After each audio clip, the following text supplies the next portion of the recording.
राष्ट्रीय स्वयंसेवक संघ के सरसंघ चालक डॉक्टर मोहन राव भागवत जी।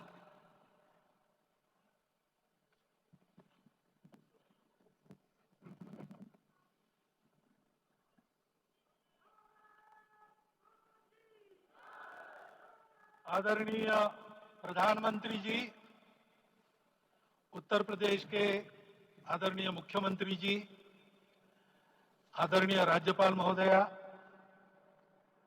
देश के आज विद्यमान सभी पंथ संप्रदायों का प्रतिनिधित्व करने वाले हमारे संत ऋषि आचार्य गण और समाज के सब स्तरों का प्रतिनिधित्व करने वाले निमंत्रित महानुभाव, आज का आनंद शब्दों में वर्णनातीत है और उसके वर्णन करने का प्रयास इसके पहले के वक्तव्यों में अच्छा हो गया है। यह भी बता दिया गया है और हम जानते भी हैं कि आज अयोध्या में रामलला के साथ भारत का स्व लौट के आया है।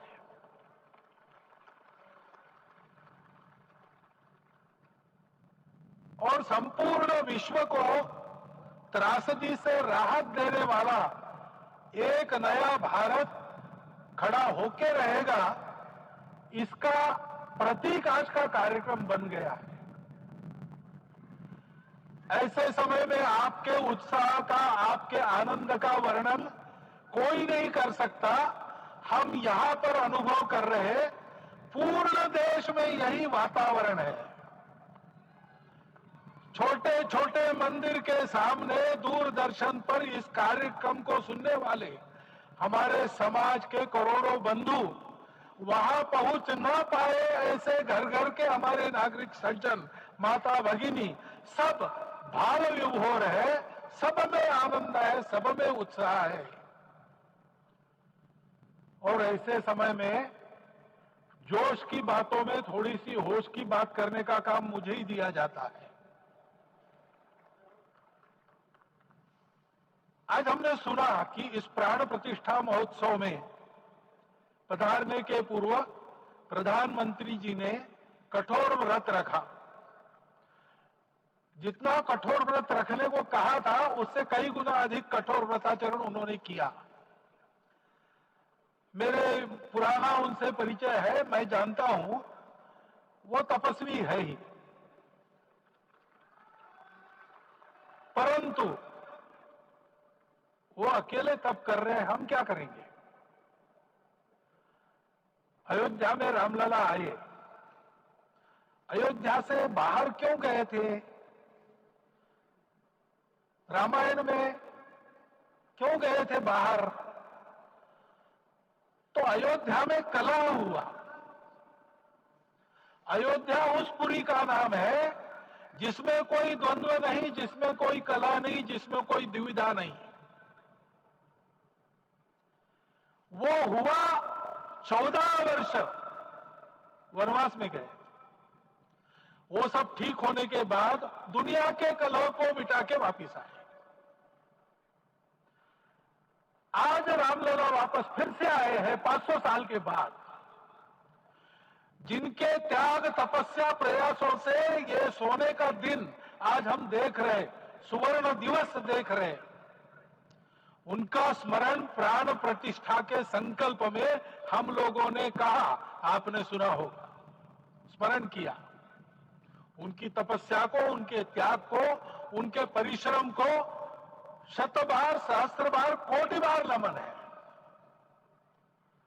रामलला के यहां इस युग में आज के दिन फिर वापस आने का इतिहास जो जो श्रवण करेगा वो राष्ट्र के लिए कर्मप्रवण होगा और उसके राष्ट्र का सब दुख दैन्य हरण होगा। ऐसे इस इतिहास का सामर्थ्य है। परंतु उसमें हमारे लिए कर्तव्य का आदेश भी है। प्रधानमंत्री जी ने तप किया, अब हमको भी तप करना है।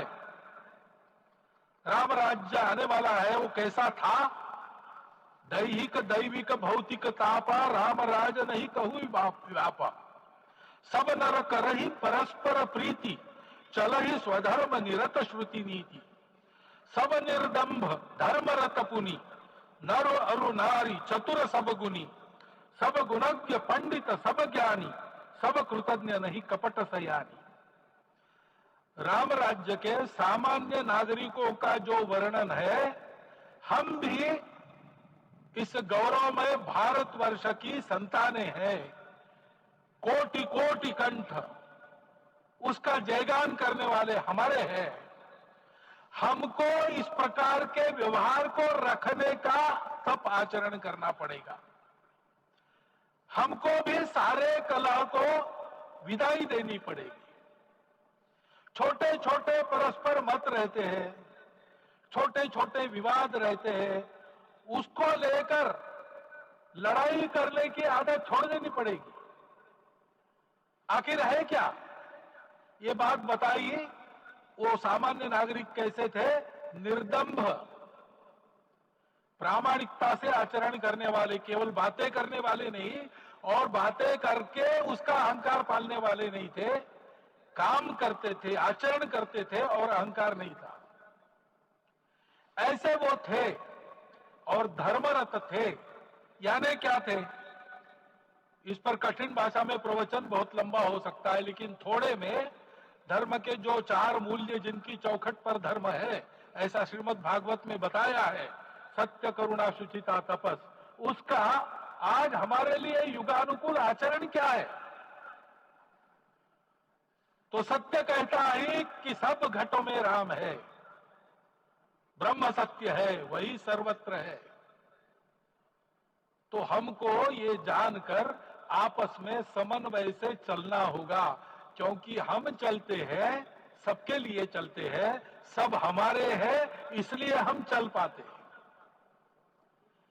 और इसलिए आपस में समन्वय रखकर व्यवहार करना, यह धर्म का पहला जो पैर है, सत्य, उसका आचरण है।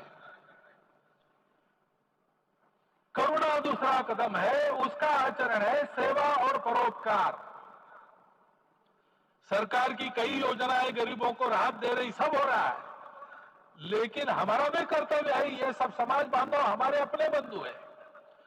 तो जहां हमको दुख दिखता है, पीड़ा दिखती है, वहां हम दौड़ जाए, सेवा करें, दोनों हाथों से कमाएं, अपने लिए न्यूनतम आवश्यक रखकर बाकी सारा वापस दे, सेवा और परोपकार के माध्यम से। ये करुणा का अर्थ आज है। शुचिता पर चलना है, यानी पवित्रता होनी चाहिए। पवित्रता के लिए संयम चाहिए, अपने को रोकना है। सब अपनी इच्छाएं, सब अपने मत, सब अपनी बातें ठीक होंगी ही ऐसा नहीं, और होगी तो भी अन्यों के भी मत है, अन्यों की भी इच्छाएं हैं। और इसलिए अपने आप को संयम में रखते हैं तो सारी पृथ्वी सब मानवों को जीवित रखेगी। गांधी जी कहते थे, earth has enough for everyone's need but it cannot satisfy everyone's greed. तो लोभ नहीं करना, संयम में रहना और अनुशासन का पालन करना, अपने जीवन में अनुशासित रहना, अपने कुटुंब में अनुशासन रहना, अपने समाज में अनुशासन रहना। सामाजिक जीवन में नागरिक अनुशासन का पालन करना। भगिनी निवेदिता कहती थी कि स्वतंत्र देश में नागरिक संवेदना रखना और नागरिक अनुशासन का पालन करना, यही देशभक्ति का रूप है। इससे जीवन में पवित्रता आती है। और तपस का तो मूर्तिमान उदाहरण आपके सामने आज दिया गया। व्यक्तिगत तपस तो हम करेंगे, सामूहिक तपस क्या है? संगच्छध्वम संवदध्वम सम वो मनावसी जानता। हम साथ चलेंगे, बोलेंगे आपस में, उसमें से एक सहमति का संवाद निकालेंगे, एक ही भाषा बोलेंगे, वो वाणी मन वचन कर्म समन्वित होगा और मिलकर चलेंगे, अपने देश को विश्व गुरु बनाएंगे। ये तपस हम सबको करना है। 500 वर्षों तक अनेक पीढ़ियों ने लगकर परिश्रम करके प्राणों का बलिदान देके खून पसीना बहाकर आज ये आनंद का दिन सारे राष्ट्र को उपलब्ध करा दिया। उन सबके प्रति हमारे मन में कृतज्ञता है। मैं यहां बैठता हूं तो मेरे मन में विचार आता है कि मुझे बिठाया, मैंने क्या किया? वो तो जो उन्होंने किया उसका प्रतिनिधि भी मुझे बनाया गया है। उस प्रतिनिधि के नाते मैं ये अवदान स्वीकार करता हूं और उन्हीं को अर्पण करता हूं। परंतु उनका ये व्रत हमको आगे लेके जाना है। जिस धर्म स्थापना विश्व में करने के लिए राम का अवतार हुआ था, उस धर्म स्थापना को अनुकूल स्थिति अपने आचरण में अपने देश में उत्पन्न करना यह अपना कर्तव्य बनता है। रामलला आए हैं हमारे मन को आह्लादित करने के लिए, उत्साही करने के लिए, प्रेरणा देने के लिए, साथ साथ इस कर्तव्य की याद दिलाकर उसमें कृति प्रवण करने के लिए आए हैं। उनका आदेश सर पे लेके हम यहां से जाए। सब लोग तो यहां आ नहीं सके, लेकिन वो सुन रहे, देख रहे। अभी इसी क्षण से इस व्रत का पालन हम करेंगे तो मंदिर निर्माण पूरे होते होते विश्व गुरु भारत का निर्माण भी पूरा हो जाएगा। इतनी क्षमता हम सबकी है। इसका मैं एक बार स्मरण देता हूं, आप सबको धन्यवाद देता हूं और मेरे 4 शब्द समाप्त कर